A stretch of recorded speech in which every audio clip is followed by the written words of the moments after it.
muitas vezes, o único abraço que um adolescente recebe é o seu. E isso muda tudo. Uhum.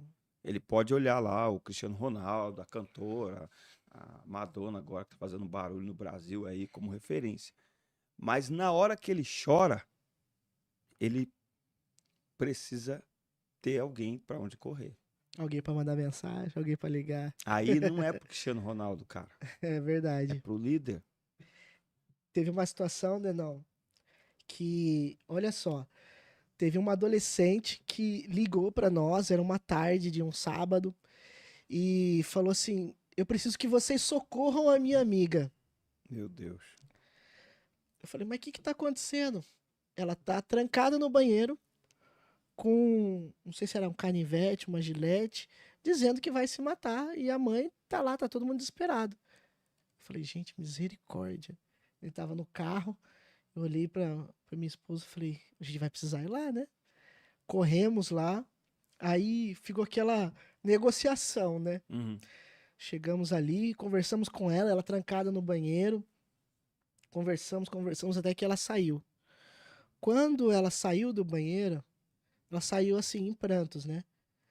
E aí a gente foi conversando com a mãe junto, né? E tentando entender o porquê que aquela situação tinha chegado naquele limite. E aí, o que, que a gente Descobriu. observou? Ela falou assim: eu não tenho um abraço da minha mãe, eu não tenho um carinho da minha mãe, eu só recebo cobranças da minha mãe. Então, assim, ela tinha uma irmãzinha mais nova, onde ela era responsável por cuidar. Então, ela tinha que cuidar da irmãzinha mais nova, tinha que fazer as tarefas de casa. Então, a cobrança dela era muito forte, né? Mas, então, ela não estava vivenciando a adolescência dela, Aham. né? E ela estava sentindo essa questão de afeto. Então, isso é um dos casos, né? A gente tem muitos casos de adolescentes, assim, a gente ouve muita coisa. E é o que você falou, às vezes o único abraço que o adolescente vai ter, uma única. O que está faltando, às vezes, uma coisa básica dentro de casa, às vezes é uma conversa. Uhum. Sentar e perguntar como é que foi seu dia. Às vezes o adolescente não consegue se abrir para os pais, porque os pais às vezes criam uma barreira. E essa barreira não é intencional, obviamente, porque o pai Uhum. sempre quer o melhor para o filho. Sim, sim. Mas às vezes é falta de notar que tá diferente, que também é uma. Porque é uma fase difícil, né? Sim. A adolescência tá tratando com uma pessoa que tá vivendo transformações físicas, hormonais, que vai mexer com todo o seu Emocional, tudo. psicológico, emocional, e também é, é um- as transformações físicas, né? Por ele estar numa fase de crescimento, é uma fase que vai naturalmente dormir mais e comer mais.